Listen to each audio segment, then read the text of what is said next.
안녕하세요. 행복씨앗입니다. 오늘도 우리 시장에 영향을 미쳤던 주요 재료들에 대해서 살펴보고 또 시장 수급도 정리하면서 하루를 마무리하는 시간을 가져볼까 합니다. 오늘도 우리 시장에 가장 큰 영향을 미쳤던 재료는 바로 우한폐렴이 아닐까 싶습니다. 그런데 오늘은 우한폐렴 관련해서 지금과 다른 시각으로, 다른 관점으로 바라봐야 된다는 말씀을 드리면서 이번 주 한 주 시황을 마무리할까 합니다. 자, 일단은 그 이야기를 하기 전에요. 이번 주 우리나라뿐만이 아니라 전 세계 주식 시장이 상승을 했습니다.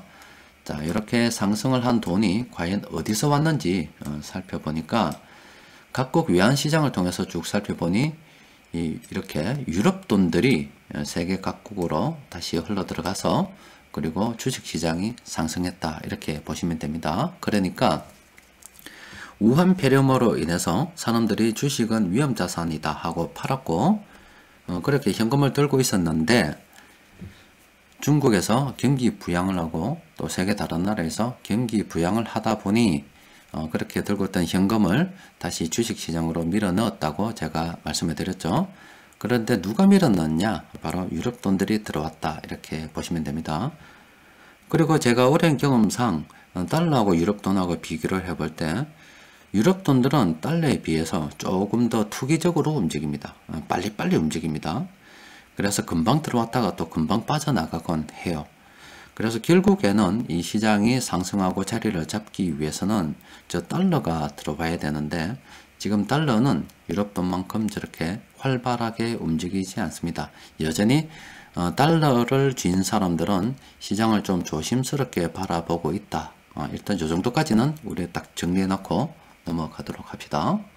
자, 그리고 일반 사람들은 이 우한폐렴 관련해서 걸리면 어떡하나 이런 걱정을 하지만 이 주식 투자하는 사람들은 그런 걱정 안 한다 그랬죠. 물론 개인적으로는 걱정해야 되겠지만은 이 투기적인 관점에서 투자의 관점에서 보게 되면은 이 우한폐렴이란 것이 경제에 어느 정도 영향을 미칠 것인가 이게 중요한 키포인트라고 말씀드렸습니다.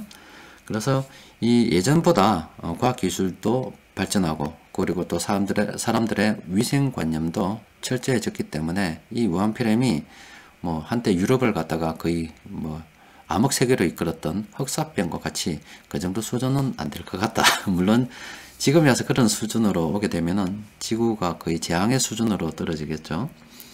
하여튼 사람들은 이 신종 코로나 바이러스, 이 우한폐렴에 대해서 해결을 할 것이다. 해결하지 못한다는 의심 없다. 이런 말씀을 드리고 싶고요. 투자자들은 과연 경제에 어느 정도 영향을 미칠 것인가 이걸 걱정하고 있다고 말씀드렸죠. 자, 그런데 여기서 우리가 중요한 게 뭐냐면은 지금 이 우한폐렴이 확산되는 속도를 봤을 때 또 사람들은 그러면 저게 언제까지 확산이 될 거고 또 규모는 어느 정도 될 것인가 여기에 대해서 관심을 많이 가지고 있지 않겠습니까? 지금 그 유럽 돈들이 다시 주식을 사는 이유는 세계 각국에서 집계해서 발표하는 저런 데이터들이 신뢰할 만하고 믿을 만하고 또 사람들은 결과적으로 이 우한폐렴 신종 코로나 바이러스를 해결할 것이고 또 세계 각국에서 경기 부양을 하니까 경기는 다시 살 것이라는 믿음이 있으니까 주식을 다시 사는 겁니다. 그런데 바로 그 전제 조건이 앞서 말씀드렸던 지금 화면에서 보고 계시는 저 우한폐렴이 어느 정도 확산되고 있나 하는 저 현황입니다.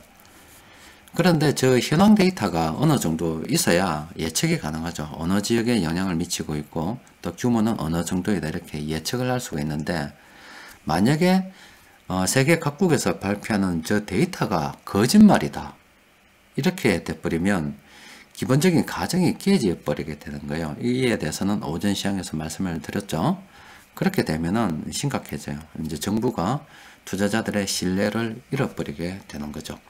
그래서 앞으로 우리가 관심을 가져야 될 부분은 각국 정부에서 발표하는 우한폐렴 관련해서 여러 정보들이 있는데 이것들을 과연 신뢰할 만한지 신뢰하지 못할 것인지 또 그리고 시장에서 큰돈 굴리는 세력들이 이를 어떻게 해석하는지가 중요합니다.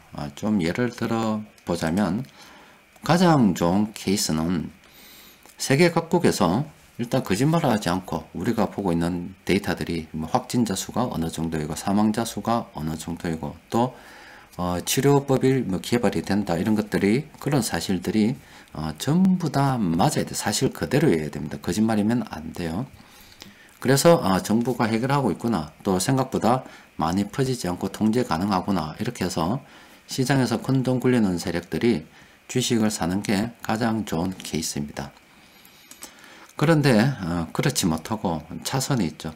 정부에서는 백색 거짓말이라고 오늘 장중시장에서 말씀드렸죠. 사람이 살다 보면은 백색 거짓말을 합니다.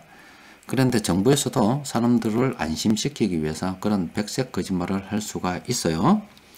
그런데 그런 정부에서 다소 선의의 거짓말을 했다 손 치더라도 시장에서 큰 돈 굴리는 세력들이 용인할 수 있는 수준, 예를 들어서 지금 우한폐렴 관련해서 한 3만 명 정도 감염이 됐다고 하는데 실제로는 4만 명 정도였다, 이런 용인할 수 있겠죠.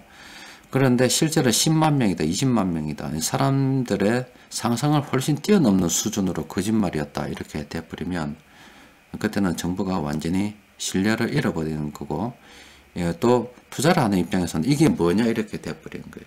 이게 우리는 처음에 한 요 정도 국치적인 수준으로 알았는데 이렇게 되니까 이 정부에서 말하는 것도 지금 다시 수정해서 말하는 것조차도 믿을 수 없다, 이렇게 신뢰가 깨져 버리게 되면 계산이 안 되는 거예요. 경제에 어느 정도 영향을 미칠지 파급에 그 영향을 알 수가 없기 때문에 그때부터는 골치 아파지는 겁니다. 그래서 그 최악은 정부에서 다소 선의의 거짓말을 하긴 했는데 그 거짓말의 정도가 너무 심해 가지고 투자자들의 신뢰를 잃어버리게 되면은 그때 큰돈 굴리는 사람들의 주식을 팔았을 때 이때는 골치 아픈 상황이 벌어지는 겁니다. 뭐 저런 상황이 오면 안 되겠죠. 자, 일단은 제가 오늘 시장을, 이번 주 시장을 마감하면서 말씀드리고 싶은 것은 바로 이 신뢰라고 하는 것입니다. 우리가 지금 바라봐야 될 것은 정부에서 발표하는 저런 여러 우한폐렴 관련 데이터들이 믿을만한가입니다. 그래서 저게 믿을만하고 저 빨간 표시들이 맞을 때 저런 투자자들도 저걸 본다 이 말이에요. 저 정도 지역에서 어떤 일이 벌어졌기 때문에 저 정도는 뭐 충분히 감당할 만하다. 또 숫자들이 늘어가고 줄어가는 걸 봤을 때 어느 정도 되면 이것도 끝나겠구나, 이렇게 예측을 할 수 있어야 그 다음 계획이 만들어지는 겁니다. 그런데 저런 기본적인 데이터, 그런 생각을 뻗쳐나갈 수 있는 기본적인 데이터가 문제가 생겨버리게 되면, 즉 신뢰가 깨져 버리게 되면 그때는 저런 계산 자체가 무의미한 것이기 때문에 그때는 이 계산 자체가 안 되는데 어떻게 투자를 진행할 수가 있겠습니까? 그때는 엉망이 되어버리니까 우리는 저런 정부에서 발표하는 데이터들이 신뢰할 수 있는지 신뢰할 수 없는지, 그리고 시장에서 큰돈 굴리는 세력들은 그걸 어떻게 바라보고 있는지를 생각해 봐야 됩니다. 그래서 이 외환시장을 통해서 살펴봤을 때 일단 유럽의 돈들은 신뢰를 하고 있다, 지금까지 발표된 것을 신뢰하고 있다, 이렇게 보면 되고, 지금 달러 같은 경우는 아직은 좀 의심스럽게 바라보고 있다, 요 정도로만 다시 정리해줘도 되겠어요. 자, 일단 뭐 요까지만 이슈 정리는 하고요. 시장 수급을 조금 살펴보면은 오늘은 이 금융투자 쪽에서 많이 팔았습니다. 그런데 외국인 투자자들이 많이 사지 않다 보니 시장이 고만고만 보합 수준에서 머물렀어요. 종합주가지수 차트 한번 구경해 봅시다. 자, 요 정도 외국인들이 안 사니까 이렇게 된 겁니다. 외국인들이 사야 이렇게 날아가는데 이렇게 된 거예요. 자, 지금 저 종합주가지수 차트 앞서 본 각국의 외환시장하고 비교를 해보니까 이 돈들이 누가 들어와서 올린 거라고요? 유럽에서 돈이 들어와서 우리나라 주식시장을 상승시켰다. 저렇게 해석하면 되는 겁니다. 자, 그리고 빠른 관심 종목을 통해서 시가총액이 큰 종목부터 쭉 살펴보면은 오늘은 외국인 투자자들이 많이 사지 않았고, 또 그리고 금융투자 쪽에서 많이 팔았기 때문에 뭐 특별히 볼만한 것들이 없습니다. 고만고만합니다. 그리고 앞서 말씀드렸던 것처럼 지금 유럽 돈들 같은 경우는 들어오고 있지만 달러 같은 경우는 아직 돈이 어디로 가야 될지 잘 모르겠다. 장고를 때리고 있기 때문에 고민을 하고 있기 때문에 우리도 조금 다시 시장을 관망하는 것이 좋겠습니다. 그래서 이번 주 같은 경우는 뭐 특별히 주식시장에서 뭐 주말 동안 별로 할 일이 없는 것 같아요. 그럼 개인적으로 위생관리 잘 하시고 건강 유념하시면서 그냥 주말을 보내시면 될 것 같아요. 또 다음 주 시장이 열리면 또 시장이 열리는 대로 상황을 쭉 봐가면서 장중 그리고 마감 시장을 통해서 우리가 투자하는 사람들이 어떻게 접근을 해야 될 것인가 그런 말씀을 계속 드리도록 하겠습니다. 자, 이번 주도 모두 다 고생하셨습니다. 이상입니다.